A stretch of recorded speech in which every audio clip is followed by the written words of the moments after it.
Unang-una po ay nagpapasalamat po ako at lahat po kami dito sa aking show na isa pong napakalaking matabang puso na maligayang-maligay at nag-uumapaw po sa pride at kaligayahan sa inyo pong pagsuporta sa aking birthday shows.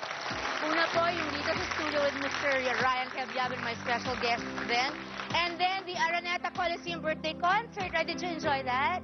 Yeah, I enjoyed that too. So, ang daming surprises nun, di ba? We hope to keep up the energy and the spirit, you know, to entertain you. And this is my first episode in my own studio for the new year.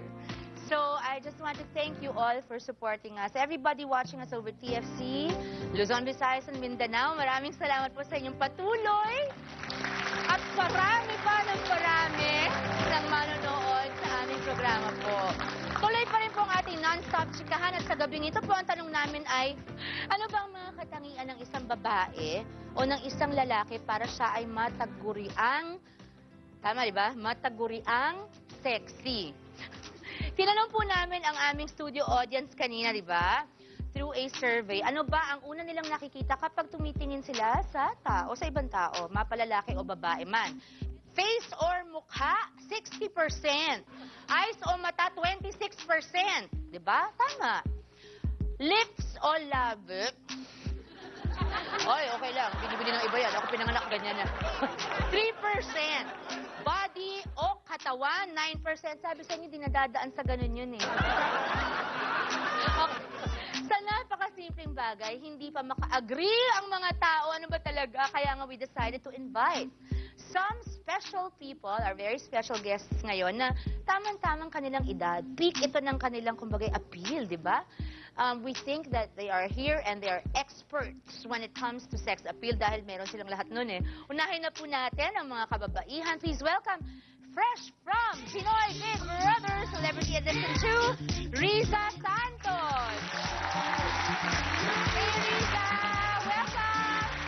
And then, isa sa mga hinahangaan kong babae at napakatotoo. Friend ko to, may playdates ang aming mga anak. Mylene Dizon! Hi! Okay. Next naman po ay mga kalalakihan. Mula din po sa Pinoy Big Brother Celebrity Edition 2, please welcome John Avila. Ang daming fan ni John.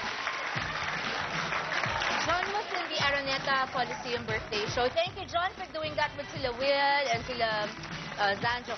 Ang aming next guest ay bihira niyong makitang sumasali sa mga chikahan sa mga talk shows. Pero this time, tingnan po natin kung ano ang masasabi niya sa topic natin. Kung ganito naman kagwapo ang doktor, mga kaibigan, magpapahawa ko ng sakit all the time. Please welcome Doc Hayden Ko!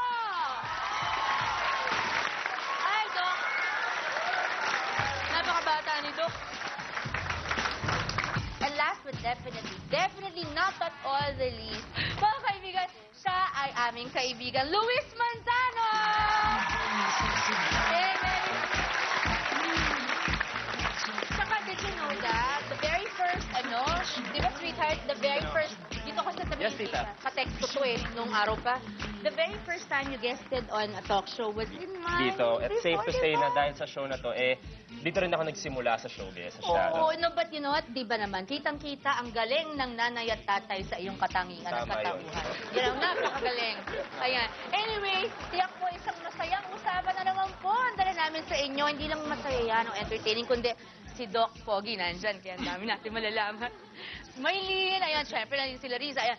Mamaya po, tutok lamang po kayo maglilipat. Eto na, magsisimula na sa pagbabalik